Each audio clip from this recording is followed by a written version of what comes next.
So hey learners, welcome back to stock dictionary. आज के video में हम देखेंगे वॉल्यूम एनालिसिस कैसे करते हैं। आप लोगों में से बहुत से लोग वॉल्यूम यूज़ करते होंगे अपने प्राइस एक्शन एनालिसिस को कंफर्म करने के लिए, और बहुत से लोग नहीं करते होंगे। बट अगर आप प्राइस एक्शन में वॉल्यूम का यूज़ नहीं करते हो तो मेरी बात मानिए, आप एक बहुत यूजफुल चीज़ को अवॉइड कर रहे हो। जैसे volume without price action incomplete है, वैसे ही price action without volume incomplete है। क्योंकि सपोज अगर कोई कैंडलस्टिक पैटर्न फॉर्म हो रहा है और उसमें वॉल्यूम नहीं है, तो वो कैंडलस्टिक पैटर्न कभी भी फॉल्स हो सकता है। तो आज के वीडियो में हम सीखेंगे कैसे हम वॉल्यूम को प्राइस एक्शन के साथ कंबाइन करके ट्रेड ले सकते हैं। So first of all, what is volume? Volume क्या है? वॉल्यूम का मतलब होता है the total number of shares traded in a specific time period. Suppose हमने डेली टाइम फ्रेम सेट किया है और जब हम चार्ट पर वॉल्यूम अप्लाई करते हैं तो ये कुछ इस प्रकार दिखता है। हमारे पास कुछ बार सामने आते हैं, तो एवरी सिंगल कैंडल 1 डे का है और उसके साथ एक वॉल्यूम बार है। तो ये बार बताता है उस एक दिन में कितने नंबर ऑफ शेयर ट्रेड हुए हैं। अगर टाइम फ्रेम 1 आवर का होता तो ये बार बताता कि 1 घंटे में कितने नंबर ऑफ शेयर ट्रेड हुए हैं। नेक्स्ट, अब देखिए, ये बार्स आपस में छोटे बड़े हैं। छोटे बार्स का मतलब वॉल्यूम लो है, उस पर्टिकुलर टाइम पीरियड में ट्रांजेक्शन कम हुए हैं। और बड़े बार्स का मतलब वॉल्यूम हाई है, मतलब उस पर्टिकुलर टाइम पीरियड में ट्रांजेक्शन ज़्यादा हुए हैं। अब इस चीज़ को ध्यान से समझिए। In the world of technical analysis, volume और प्राइस ये दो चीज़ें ही लीडिंग होते हैं, मतलब हमें फास्ट सिग्नल देते हैं, और बाकी जो भी इंडिकेटर्स है वो लैगिंग है, मतलब जो लेट सिग्नल देते हैं। इसके पीछे का रीज़न एकदम सिंपल है।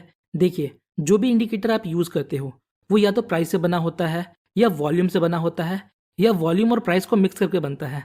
तो पहले प्राइस और वॉल्यूम में सिग्निफिकेंट चेंजेस आते हैं, फिर इंडिकेटर उन्हें रीड करता है और उनके बेस पर आपको सिग्नल्स देता है। तो अगर आप वॉल्यूम और प्राइस एक्शन पर फुल फोकस और डिटेल स्टडी रखते हो तो लिटरली आपको किसी भी इंडिकेटर को देखने की जरूरत नहीं है। तो वॉल्यूम और प्राइस एक्शन को कंबाइन करके ट्रेड कैसे लेते हैं, उसके कुछ रूल्स देखते हैं। नंबर 1, ट्रेड ब्रेकआउट ट्रेड लेते हो तो आप वॉल्यूम का यूज करके अपने एक्यूरेसी को बढ़ा सकते हो और फॉल्स ब्रेकआउट या फॉल्स ब्रेकडाउन से बच सकते हो। आइए एग्जाम्पल की हेल्प से समझते हैं। लेट सपोज हमें चार्ट पर एक असेंडिंग ट्राइंगल पैटर्न स्पॉट होता है। नाउ अब हम ब्रेकआउट का वेट कर रहे हैं। नेक्स्ट, यहाँ एक ग्रीन कैंडल रेजिस्टेंस लेवल को ब्रेक करता है।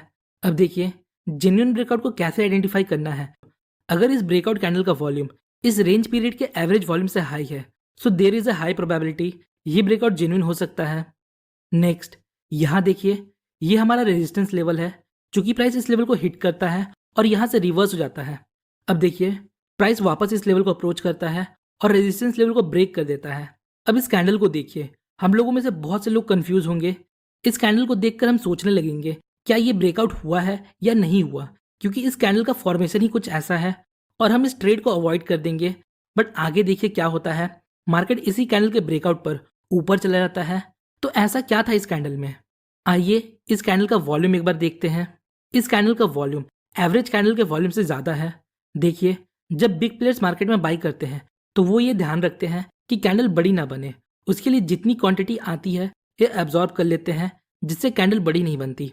पर जब ह्यूज क्वांटिटी एक्सचेंज होता है तो वो अपने फुटप्रिंट वॉल्यूम पर छोड़ जाते हैं। So price can be manipulated but volume can be manipulated. मतलब जो बिग प्लेयर्स है वो प्राइस के साथ छेड़छाड़ कर सकते हैं, बट वो वॉल्यूम के साथ छेड़छाड़ नहीं कर सकते। आइए अब नेक्स्ट पॉइंट को समझते हैं। अगर हमें प्राइस एंड वॉल्यूम में डाइवर्जेंस देखने को मिलता है तो मार्केट में रिवर्सल हो सकता है। इसे हम 4 केसेस की हेल्प से समझेंगे। केस नंबर 1, प्राइस बढ़ रहा है और वॉल्यूम भी बढ़ रहा है। केस नंबर 2, प्राइस बढ़ रहा है पर वॉल्यूम घट रहा है। तो इन दोनों में क्या डिफरेंस है? अगर हम वॉल्यूम इंडिकेटर नहीं लगाते तो हमें दोनों में सेम प्राइस एक्शन देखने को मिलेगा। यहाँ भी price higher high and higher low बनाता है और यहाँ भी। बट जब हम वॉल्यूम इंडिकेटर को अप्लाई करते हैं तो हमें केस नंबर 1 में कुछ बार्स देखने को मिलते हैं जो प्राइस के साथ बढ़ रहे हैं। जरूरी नहीं सारे बार्स बड़े हों। कहने का मतलब है, अगर हम एक ब्रॉडर पिक्चर देखें तो ये अप ट्रेंड में होगा।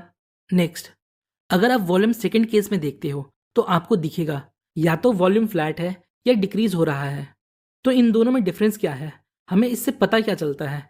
देखिए, केस नंबर 1 में प्राइस बढ़ रहा है और वॉल्यूम भी बढ़ रहा है, मतलब लोग हायर प्राइस में बाई करने में इंटरेस्टेड है, और जैसे जैसे प्राइस बढ़ रहा है लोग और बाई कर रहे हैं। यहाँ हम बोल सकते हैं नंबर ऑफ ट्रांजेक्शन बढ़ रहे हैं। अब देखिए, प्राइस हम जैसे नॉर्मल लोगों के बाई करने से ऊपर नहीं जाता। इसका मतलब यहाँ कोई बिग प्लेयर बाई कर रहा है।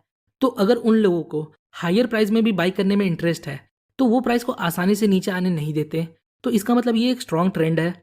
हम इस ट्रेंड को कंटिन्यू कर सकते हैं। सेकंड केस देखिए, जैसे जैसे प्राइस बढ़ रहा है वैसे वैसे नंबर ऑफ ट्रांजेक्शन कम होते जा रहे हैं।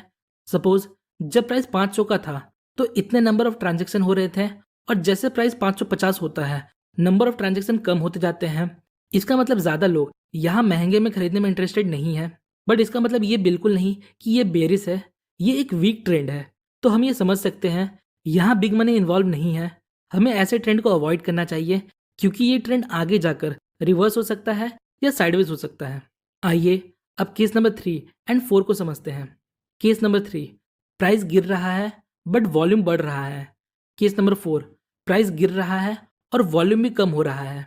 तो दोनों केस में प्राइस लोअर लो बना रहे हैं, बट केस नंबर 3 में वॉल्यूम बढ़ रहा है और केस नंबर 4 में वॉल्यूम घट रहा है। मतलब केस नंबर 3 में जैसे जैसे प्राइस घट रहा है लोग और भी ज़्यादा सेल कर रहे हैं। मतलब जो बिग प्लेयर्स है अभी भी सेल करने में इंटरेस्टेड है, मतलब ये एक स्ट्रॉन्ग डाउन ट्रेंड है। और केस नंबर 4 में वॉल्यूम डिक्रीज हो रहा है या फ्लैट है, मतलब जैसे जैसे प्राइस घट रहा है लोगों का सेलिंग इंटरेस्ट खत्म होते जा रहा है। सपोज जब प्राइस 100 का था तब सेलिंग ज़्यादा हो रहा था, और जब प्राइस 90 हो गया तो सेलिंग कम हुआ। इसका मतलब बिग प्लेयर्स अब इसे और नीचे ले जाना नहीं चाहते।